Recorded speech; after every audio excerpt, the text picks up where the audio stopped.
Hello दोस्त, स्वागत है आपका अपना चैनल अंकित ऑफिशियल में। कैसे हैं आप सब? आशा करते हैं ठीक होंगे। तो चलिए मैं फिर से लेके आ गया हूँ क्रेजी नंबर 1 चैनल से एक अनदर वीडियो, जो कि जिसका टाइटल है अगला माह का था अंतराज सिंह प्रियंका अवधेश प्रेमी क्रेजी नंबर 1। तो चलिए स्टार्ट करते हैं आज की वीडियो।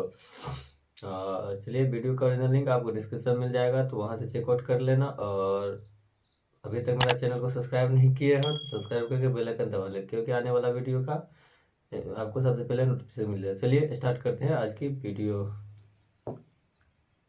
बताओ क्यों आई हो? ए बाबा रउआ के थैंक यू कोहे आइल बानी। ओ हम तो जॉनी के पेलवावे आइल बारू। तार बहिन चोदो भौजी पेलम गप से उलट जेबू पक से। रउरा आशीर्वाद काम कर गइल बा। काहे हो भौजी? जोड़ा लइका हो गइल बा का? ना तार बाबा सिरवा ठीक हो गइल बावे। इनकर आशीर्वाद काम कर देले बा। और भाई लोग तुम लोग काम बताओ तनी कि ई भौजी कौन चीज का आशीर्वाद लेले रहली है? कैमरा में गाना लगा दे। रउर जंतर तो काम कर गइल। आ जवन सोनिया के 2 इंच घटल रहे उ 3 इंच बढ़ गइल। क्या बढ़ सुन ले लो भौजी के कहनाम का बावे। सुनत रहो नुको भौजी कौन 3 इंच के बारे में कहतिया। ई भौजी के भातरा का 2 इंच पहले छोट रहला, आ जब से ई बाबा जंतर बना के देले बावे तब से ई भौजी के भातरा का 3 इंच बढ़ गेल बावे। और भाई लोग हमार लागत है कि हमार मतलब एक्सप्लेन करे के ना पड़ी। भौजी के बोले के मतलब फेस एक्सप्रेशन से तुम लोग के जान गए लोग बोलो कि कौन 3 इंच के बारे में बात करतिया। हमरा पता बा कौन 3 इंच कौन चीज पता बा सरवा? कैमरा में सबसे पहले पता रहता है। लेकिन सही सही कहता में वही था कैमरा। यार। ई भौजी लाड़ के बात करतिया उह टेढ़ा का नहीं तक पहुंच तो कौन चीज बाबा 2 इंच से 3 इंच होई मत दे। हां अभी जब बनोनी ओ झाची सोनिया के 2 इंच बढ़ गइल। ए भौजी सबसे पहले तू कंफर्म कर लो कि 3 इंच बढ़ल बावे ना 2 इंच बढ़ल बावे। काहे से कि तू पहले बा कहलू के 3 इंच बढ़ गेल बावे, अभी खन कहत रहो कि 2 इंच बढ़ गेल बावे। अब देखा भौजी तारे भतार के 2 इंच बढ़ता है 3 इंच बढ़ो, ओकरा से हमरा कोनो प्रॉब्लम नहीं के। तू अपने भतार के लाड़ में सांडे का तेल लगा के 15 इंच के करवा लो, चाहे घोड़ा चाहे हाथी ऐसा करवा लो, ओकरा से हमरा कोनो मतलब नहीं के। लेकिन भाई लोग तनी हाई सारा के देख लो ना ही तब जितनी शोक भइल बवे लागत तब कभी तरह मुंह में लाड़ ले ली नहीं तब इतना शोक का जरूरी बवे। तू तेल लगा के तू बढ़वा ले खेती बढ़वाई कही तो सारा होके करे। कहाँ से के खुद जंतर मंत्र दूसरा का देता तो खुद एक 3 इंच का वही 9 इंच का हुई ना कैमरा मैन। हाँ तो गाड़ी में डाल लड़वा कर भाग सारे। मजाक कोई नहीं है सारे। दूसरी वीडियो लगा धके दुनु जोबन हमरा ऊपर आके चढ़ गइल। खाली ऊपरे चढ़ल ना तेलबो कैलस तार बहन चोदो कहत रुके दुनु जौबन धके चढ़ गइल। अरे भौजी हम तो रहती तो चढ़ल के साथ साथ लाने पे पेल के टांग लेती हो। हाँ देखा तो देहलो से भौजी क्या दिखा रहा और था? का गान अब मतलब अपन पछवाड़ा। ए भौजी जब तू इतना दिखाइए देलू तो ये लगले बस एक खाली पा दियो तो तार बहन चोदो।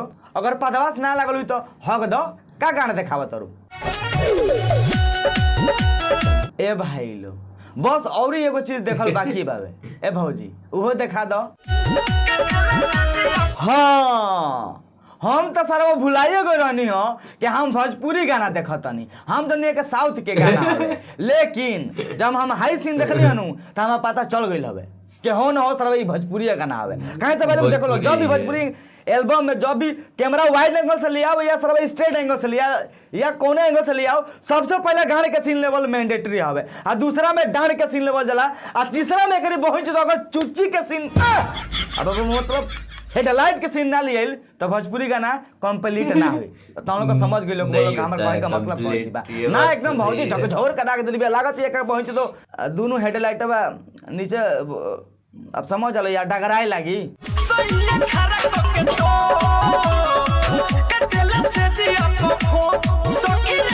ए भौजी खाली फोफे काटेला ना झांटो काटेला ना। अगर झांट काटो तो हमरा लगे भेज दियो सरवा 3-3 फुट के हो गेल बाबे कह दे काट के ले के बाजार में बेच दी सरवा। लेकिन झांट कौन खिनी रे कैमरा में काट के ले के सरवा मिस्टेक हो गई। लेकिन बहन चोद वो तवारी देखा तारा लो भौजी के तोब देखावे की स्टाइल। ए भौजी पेल दम के मर जेबू हो कार बहिन चोद चाहे तू हमके भुइया सुताई है चाहे सुताई है घास में। तो भौजी के ही कहे नाम बाबे कि तू हमारा के भुइया सुतावो आ चाहे झांट पर मतलब घास पर सुतावो टलवाई भरपूर अब मतलब माजा भरपूर दम तारा के ये नु रहला कैमरामैन। हाँ कोनो बात नहीं चल अगला क्लिप लगाओ तो सरवा देखो तो नहीं का रहल अगर सरू भौजी ना कही बते गणिया में पेलम तारा सरू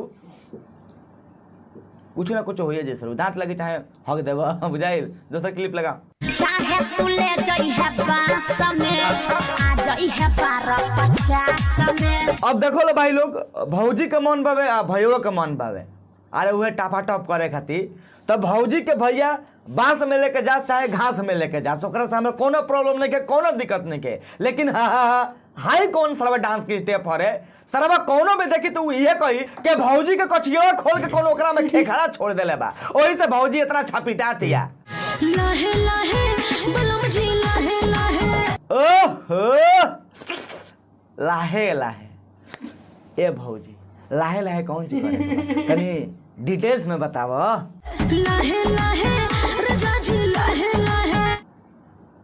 ए भौजी अरे का लाहे लाहे करे के बा बताइबू तब नु तनी जल्दी बताओ लहे लहे रजा जी लहे लहे।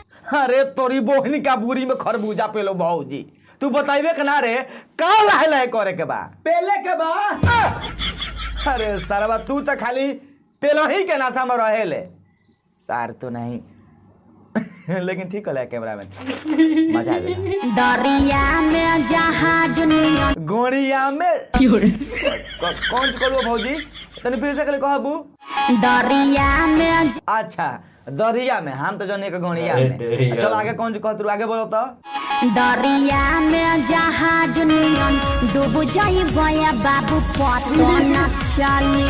अच्छा तेजू के बाद सरवा कुछ और बावे जानले कैमरामैन भौजी कहते एक दरिया में जहाज जैसा डूब जइबो पतो ना चली एक मतलब समझ ले हो तो हम समझावत नहीं लेट मी एक्सप्लेन यू ओके ये जो खड़ा रहिए तो भौजी तनी फिर से कह दई बोला गनी हम दरिया में जहाज नियन डूब जाई बया बाबू पतो न चली। पतो ना चली मतलब जानले कैमरामैन भौजी के दरिया इतना आई मीन मतलब इतना चावड़ा बा इतना बड़ा बावे ओकरा में जहाज डूब जाई आ भौजी का पतो ना चली समझ गेल नु आप कौन दरिया के बात कहत नहीं हम हाँ करिया के बारे में अरे सर कौन सी करिया रे एगो होला ना नीचवा अरे सर नीचवा ना पीछवा रे नीचवा ए भौसड़ी वाला तू सरवा ना मन बका आई क्या तोर लगिया सर दूसरा वीडियो लगा झुलनिया पर झारखंड मरे या नथुनिया पर नेपाल वाला। वाह क्या गाना है बहन चोद अब मतलब क्या गाना बावे झुलनिया पर झारखंड मरे आ नथुनिया पर नेपाल वाला क्या बात है तो ये लगले इहो बता दो कि झंटिया पे कितना आदमी मरेला ना इहो बता दो हमरा के नथुनिया पर नेपाल झुलनी पर का झारखंड मरत है नथिया पर गाना तो नेपाल वाला नहीं। मरत रहना पेल के मुआ दी तो तार बहन चोद नेपाल में जेबू तो देहिया के जार त हर भाग जाई पूरा लहंगे में तपलो पूरा। अब देखो भौजी हमारे इतना नॉलेज नहीं है कि धूरा बूरा झांट झटूरा ये कुल का होला ठीक बावे लेकिन पानी में गाना तो सुनले के बाद हम रिकॉग्नाइज करनी है तो इतना हमार पता चलल हवे के तारा लहंगा के अंदर कोने ऐसा का इलेक्ट्रॉनिक डिवाइस है ऐसा का कुछ प्रोडक्ट बावे जोना से हीट उत्पन्न होला डेट मीन्स जोना से आदमी के गर्मी लागला उ गरम सामान बावे तो ओकरा के तू तापे के साथ कहतरू ठीक बावे तो बुला गनी सारे तो हमरो एगो बात सुन ला भौजी ओमे ऐसा का सामान ना रहेला ठीक बा जब ले ओकरा में लौड़ ना जाइनू तब ले उसे गर्मी ना निकले ठीक बावे तो पहले भैया से मरवा लो ओकरा बाद गर्मी उत्पन्न हो जी कैमरा बना हमरा वीडियो बनाओ के मन है कर सब दिमाग खराब बावे बहुत ठंडा रहता सब देखो रे गमछी पहन के देखो लो पहले गमछी पहन के वीडियो बनाते हैं देख लो ए झूले ला ए थोड़ा खुल के रे सर खुल के रे हाँ मां कसम माँ कसम ए सारे तने इसका एडिटिंग में कटा जी तो भाई लोग आज के बक्सर यहाँ खत्म करते नहीं हो कर दिन के वीडियो देख अच्छा लगल अगर वीडियो अच्छा लगल तो वीडियो के लाइक कर दियो, अच्छा ना लगल वीडियो के डिसलाइक भी कर सकत रहो। और जे अभी तक हमारा के इंस्टाग्राम पे फॉलो नहीं करे लिंक डिस्क्रिप्शन में go and check out and follow कर लियो हमारे इंस्टाग्राम के। मिलेंगे फिर से नेक्स्ट वीडियो में, तब तक के लिए बाय। कैमरामैन हाँ क्या करते रहे सरवा? गान मरवा होता नहीं। अरे सारे नहीं कहिया से रे आज से स्टार्ट करियो। कोई रुपये टिप बावे 20 रुपया। ए सरवा खोल कर खोल खोल सरवा खोल मारा हमारा खोल खोल सर खोल छोड़ रे सरवा, छोड़ मत मार, छोड़ सारे दुकान गाड़ी खोलो मारा सर छोड़ रे सरवा, छोड़। पेल तो सर हक देवल आने पर बंद कर कैमरा।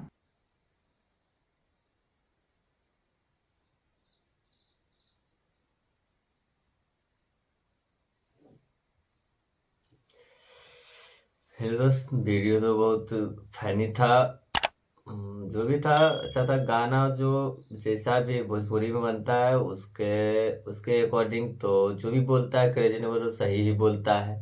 गाना में कुछ रहता है, कुछ गाता है कुछ, और उसमें एक्टिंग कुछ और है। तो चलिए जो भी था अच्छा था। आप लोग बताओ कैसा था वीडियो कमेंट करके, और मिलते हैं तब तक नेक्स्ट वीडियो में। तब तक के लिए बाय।